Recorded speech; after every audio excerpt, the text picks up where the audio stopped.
Hello? Hi, is Kevin Ham there? Speaking. Hi, my name's Investigator DeLuca. I'm from the Westchester County DA's office. How's everything? Not too bad. How are you today? Not bad. So obviously I am calling in regards to the complaint that you filed. Oh, I'm very, very pleased to hear that. Alright, so I just want to, hear on your end, what's going on? What happened? I feel like it was very thoroughly explained, which is why I included a pleading in the complaint. Right? Mm-hmm. So I felt like it touched on all the criminal aspects as well as everything outside of that. Alright, but so obviously there's a lot here, and I still have to go through all of it. But is there like a, Are you asking me where you might find the evidence in that packet? No, I'm asking where did this all start? How do you know this company? How, what? Just a quick little synopsis of how we got to where we are right now. Okay, so, well, I started working there, in October of, I guess, 2024? Mm-hmm. And this is a coffee company? It's a coffee distributor. Okay. But it's like, they don't distribute to other distributors, they distribute to, I guess you would say, businesses. Okay. So you were working, what were you doing with them? I was a delivery driver. Alright. And they stopped paying you, or were they not paying you full price? What was going on? For one, after being there for a while, I needed to move, and I essentially I first noticed something wrong when they refused to give me pay stubs, ever at any point. And I believe that were there any ways that you were able to get them online somewhere, or they just didn't want to do any pay stubs? They never provided me with paper pay stubs, and they never gave me access to the ADP account. Okay. So that was around that's when I realized that there was something wrong. Alright, and what year was this that you felt like something was wrong? Roughly. It was the end of 2024. So this all started a while ago. I don't know if I gave you the wrong date initially, but I started working there in 2024. Yeah. Not 2025. I was terminated in 2025. Yeah, it says during my employment as a delivery driver from approximately October 2024 through February 14, 2025. Correct. Okay, yeah. So in December of 2024 was the first time, or right around there, maybe it was at the very, very end of November, I asked for my pay stubs initially. They kept giving me the runaround. First, I started off asking Paulie DiGiacomo, just in person, for my pay stubs. And he was saying things to the effect of, yeah, I'll look into it, I'll take care of that, blah, blah, blah. And then that transitioned into, at some point, you're going to need to ask Taylor. Mm-hmm. And the issue with this Taylor situation is that there may not actually be a person who is actually named Taylor Contello.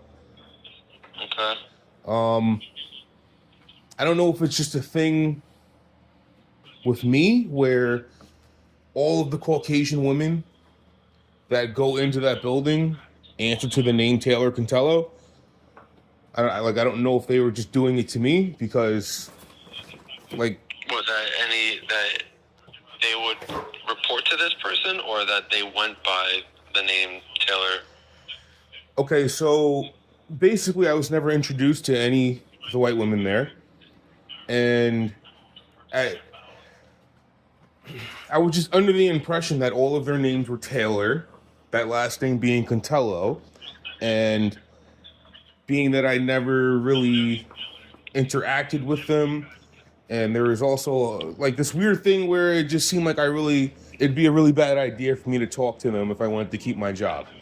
So I just assumed that all of their names were Taylor, and they all responded to that name. Okay. So I was told to speak with Taylor about it, but the issue is that by the time that happened,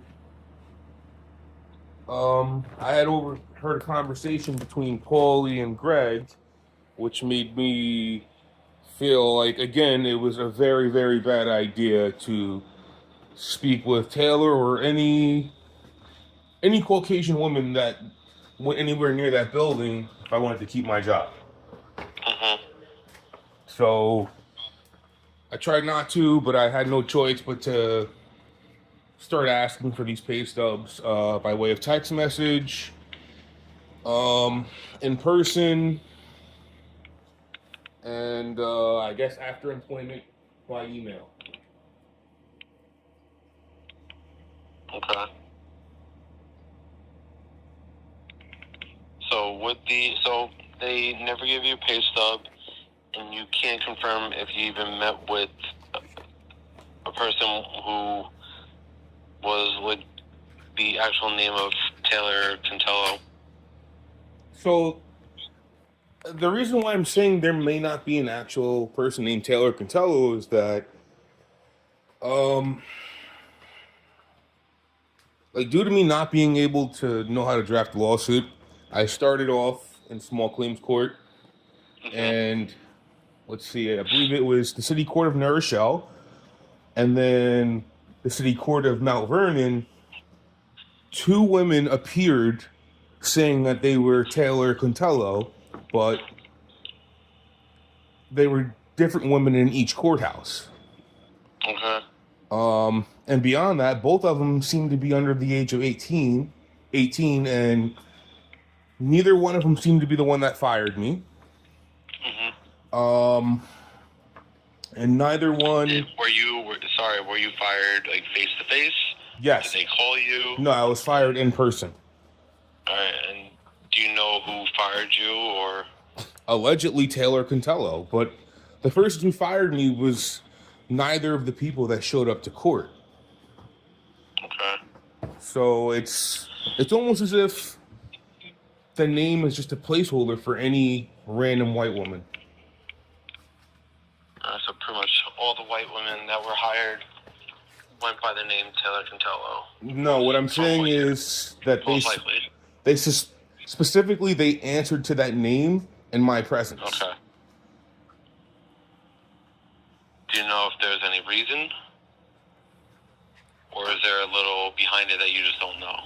So, I don't know if it's because I'm half black, or if it's because the entire county of Westchester went around telling people I like touching people's kids. Like, I don't know exactly what it is. I don't know if they do this with everyone, but I know that in my presence, when I was there, they all answered to that name. Now, for all I know, just because you said it, I'm just a little confused. Why would they be going around saying that, if you don't mind me asking? Saying what? That I like touching people's kids? Yes. What does that have to do with this? I'm not really sure, but it was definitely happening around that time. Like, now we've transitioned to this thing where it's not so much that, and it's more so, allegedly, I just like sleeping with people's wives instead of I'm touching people's kids. Okay. The touching people's kids thing has kind of died out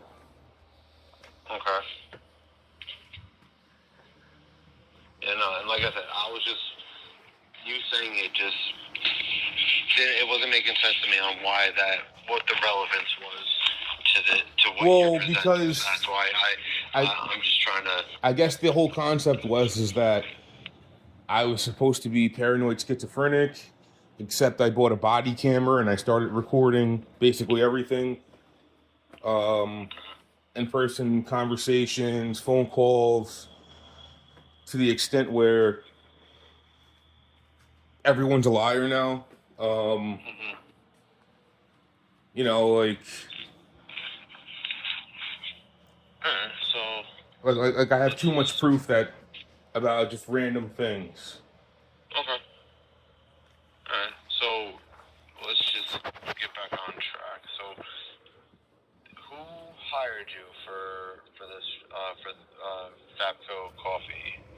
Who did you interview with? Who did you meet with? Paulie DiGiacomo. How much money did you agree on that you were going to get paid? Paulie DiGiacomo hired me.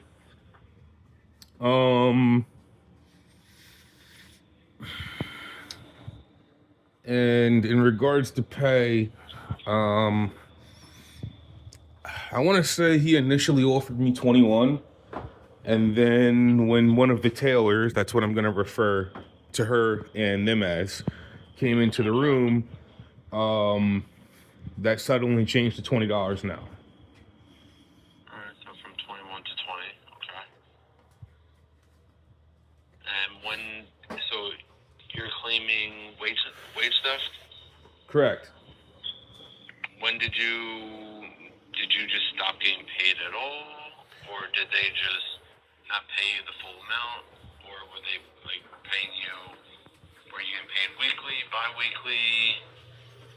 Were you getting paid cash, things like that? What? So essentially I'm claiming wage theft based on the unlawful deductions that were made from my paycheck and also the paycheck of every delivery driver that works in that building. But it's not just that. So in order for us to do anything with everyone else, they would have to come forward. Well, I'm telling you, I've personally witnessed it. No, I hear you, and I get it, right? But let's just say.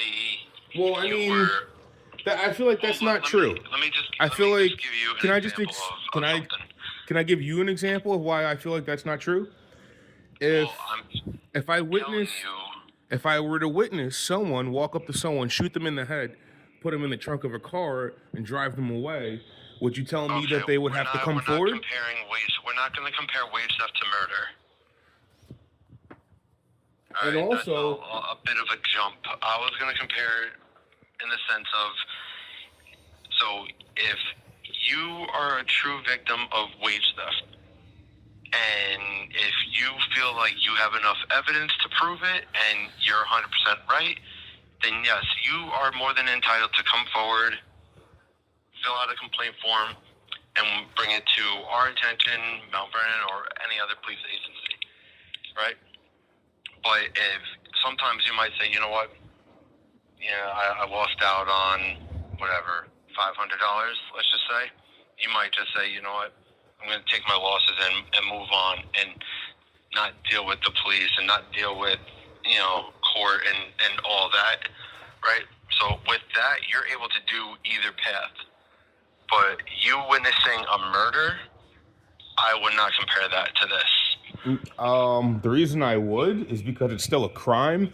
So I don't have I don't have that packet in front of me, but on the first few pages, the penal codes which they violated are listed.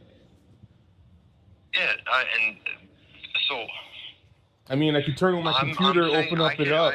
I could assist you to the best of our ability, right? For going through all this and seeing what we can and can't do.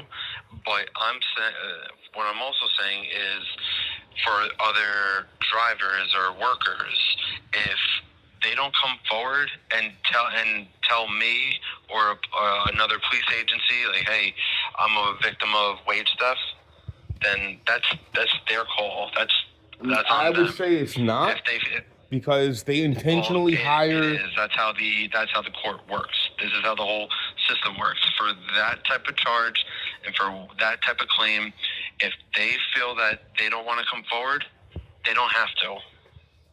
It's not that. See, essentially, they intentionally hire illegal immigrants who don't know their rights in this country, do not know what New York labor law is. There are no New York labor law posters within that facility at all whatsoever. Okay.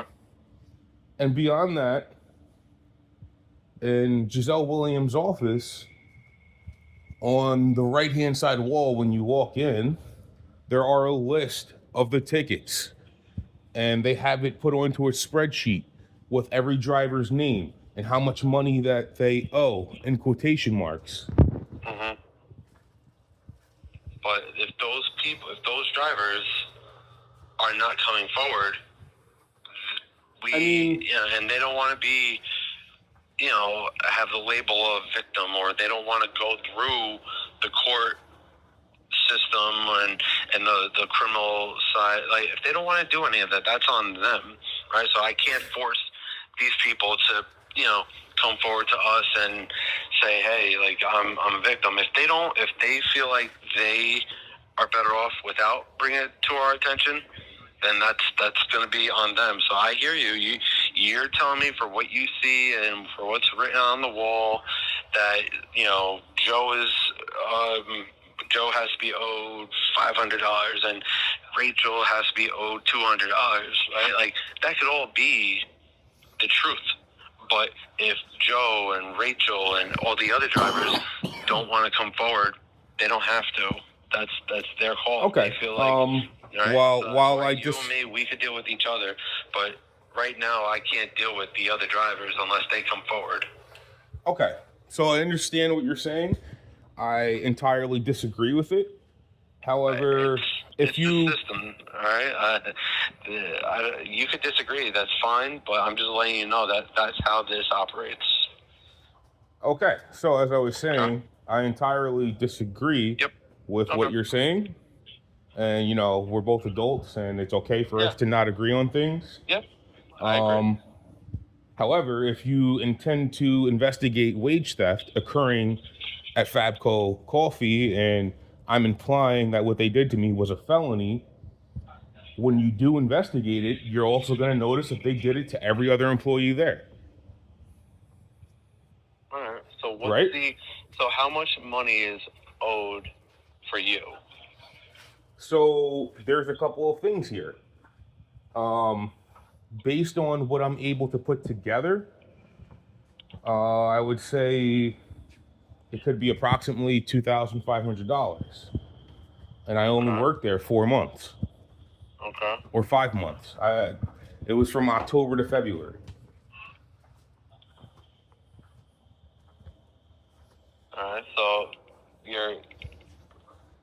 what are the deductions? Did they just not pay you, or were there things with like tax and whatnot?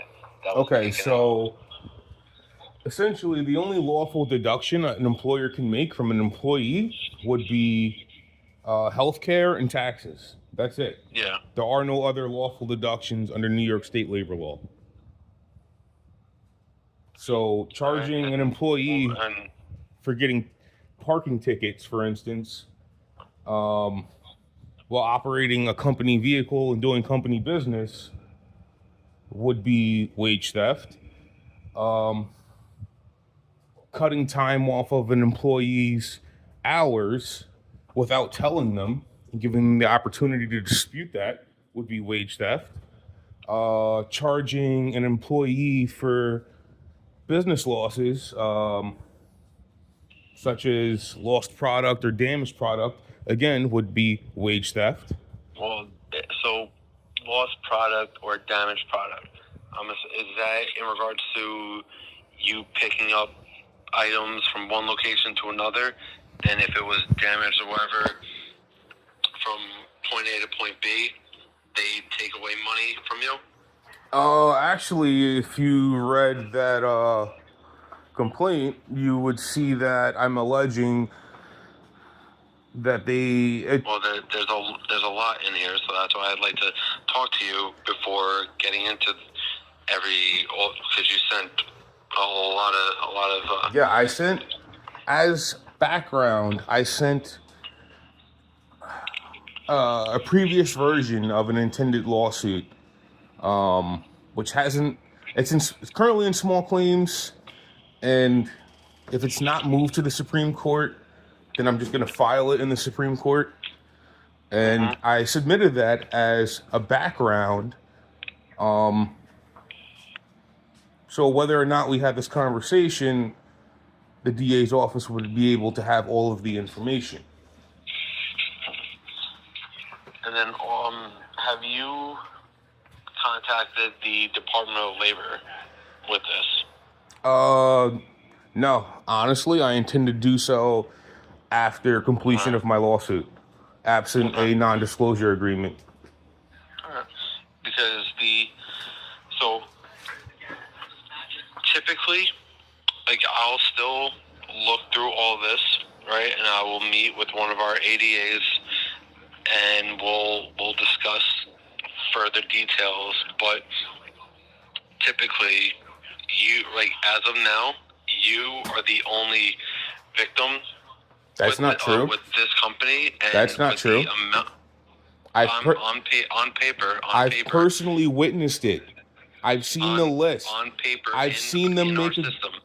I've seen them make agreements with other individuals, telling them they are going to unlawfully deduct their wages. I mean, they didn't use the word unlawfully, but by my account, them and let's just give them a name. Them and Steve, right, or whoever, they agreed on whatever the payment is going to be. So that's an agreement between those two parties. You can't have an agreement that's in violation of the law. Okay, but I'm saying we can't force, if that person is getting deducted unlawfully, right, the payments unlawfully, and if they don't want to come forward, then that's their call. They don't know that they can come forward because they intentionally hire illegal immigrants. They hire people who don't think they have any rights. Let me take all this in. Let me look at everything. I'll have to look at it with one of our ADAs. In the meantime, can I ask which ADA that's going to be? It rotates, so I can't just pull a name out, right? But in the meantime, you should file a complaint with the Department of Labor. No. So on my end, for myself, what I am going to do is I am suing them for what was stolen from me. And after I sue, you could sue them. That's fine. After I sue, and after I get my money, then I will file a complaint on behalf of the other employees with the Department of Labor. Okay. In the meantime, it should be investigated. They should be charged and prosecuted. There is a statute of limitations. I will look into this. There's a statute of limitations on what they did, and under New York labor law, it is 2 years. There is a page where it specifically cites the penal codes. I know. I know that. So, would you mind just looking at that page and saying what those penal codes are? Which page? It's right at the beginning. It should be somewhere between page 1 and 5. I believe it's right after the index. I can't hear you. I said I believe it's right after the index. So you got one page here with the factual background. You got, let's see, criminal statute. Oh, that sounds like that might have been it right there. Criminal statutes? Right. Yeah. What are those penal codes? So, you got criminal failure to pay wages, and it says here larceny by wage theft. Yeah, but there's like actual statutes, like whether it be like 22016.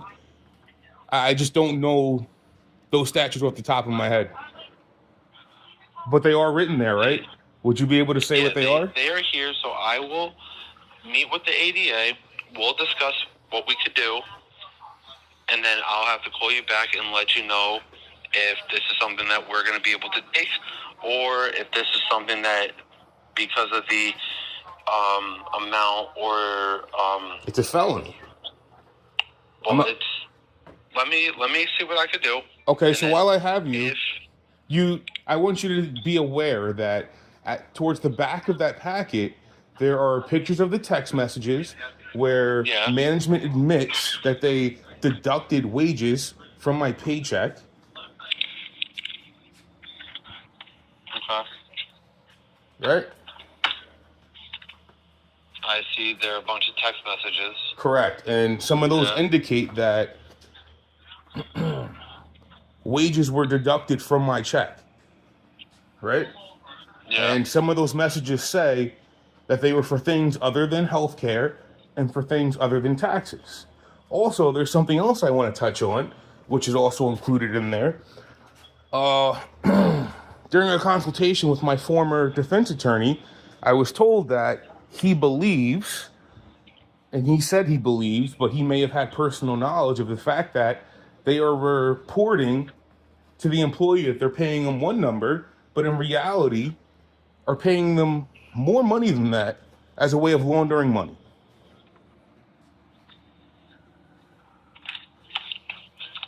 Okay. Did you get that? All right, so that there's laundering happening? As a form of laundering, let's say they paid me $20 an hour. Yeah. They may have actually been paying me $30 an hour. Reported to the IRS or on their books. And in reality, they were keeping potentially $10 an hour of pay that is assigned to me. You know what I mean? I'm not saying that they stole the money from me, but it's a cash business. So let's say they have me on the books for $30 an hour. They're only going to pay me $20 an hour. And then they're making, or I should say that they're moving $10 an hour per hour. And I don't have evidence of that because they never gave me my pay stubs. And my attorney is stating that it is his belief, and in my opinion, I'm saying he has personal knowledge because he already knew their names, that what they were actually doing is, on paper, paying me more than they're actually paying me. And the reason for that would be to, I guess, move money, launder money. Okay. So you're saying that, and correct me if I'm misunderstanding it, on paper they have you down for $20 an hour, but instead they were paying you $30 an hour, so they're paying you more than what you agreed on? What I'm saying is that my attorney, who has practiced law for 40 years, yes, said that former attorney Bruce Bendish said that as his personal theory of why they will not give me pay stubs. And what I'm saying is, when I walked into his office to speak with him, he already knew their names and that I was working for them, and I had never spoken to him about them before. Mm-hmm. So it's almost as if he had personal knowledge of the situation. Yeah, so if me and the ADA, if we're able to contact him and we feel like there is more to this, we will get in touch with him. And we'll ask him what his knowledge is on this company. Okay, I mean, don't you think it'd be worth it, since you're going to contact him, to contact other employees? Well, like I said, I will have to bring this to the ADA's attention whenever it gets assigned one, and then we will have to discuss all details on what we can and can't do, and then I will let you know what the plan is from there. Okay, and I also want you to make a note that I am alleging that I was told by the service manager that Greg can't afford to pay $5,000 a month in parking tickets. And those aren't the only unlawful deductions. And just based on the parking tickets, it would be $60,000 a year. And I'm also alleging that that company has been open since at least 2018. And at $5,000 a year since 2018, that is what? $60,000 a year. From 2018, we're talking, what, $400,000? so this guy can build a multi-million-dollar house across from Harrison Police Station. Is that what they did? I know when I began my employment there, he was building a multi-million-dollar house across from Harrison Police Station. Well, And the people that he takes this money from are blue-collar workers. They're also illegal immigrants, and they don't know anything about law. And beyond that, one of the tailors once said there previously, one of their employees said that I should sue you, and I don't know if she said it to him or was thinking it, but said it to the manager. You need to be an American citizen to file a lawsuit. Which is actually not true. Because no one checks anyone's citizenship when you file a lawsuit. Yeah. So it's almost as if they hire illegal immigrants predominantly so they can take advantage of their lack of knowledge of the justice system in the United States. Alright. So, like I said, let me look into this, and when it gets assigned to an ADA, I will have to discuss everything with them, and I will have to call you back when we know more. Okay. Can I ask your name again? It's Investigator DeLuca. Okay. Were you taking notes on this conversation?